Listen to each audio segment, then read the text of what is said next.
Assalomu alaykum. Assalomu alaykum. Italiyada hozir shunday bir voqea bo'ldi.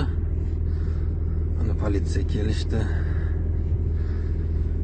To'xtash mumkin bo'lmagan joyda iftorlik qilmoqchi edim, to'g'risini aytsam.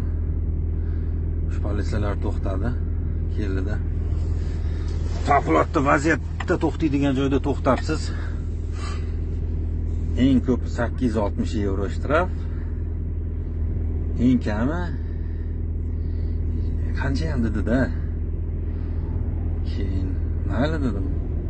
Men faqat to'g'risini aytaman dedim.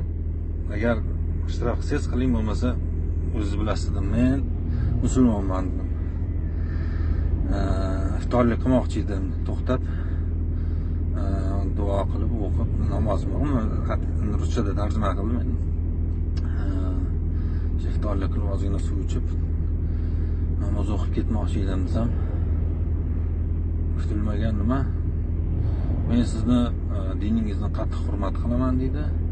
Sizga hech qanaqa shtraf qilmayman. 45 minut damingizni oling, iftorligingizni qiling, namozingizni o'qing.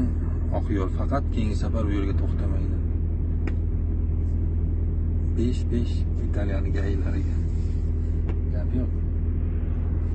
Xursand bo'ldim.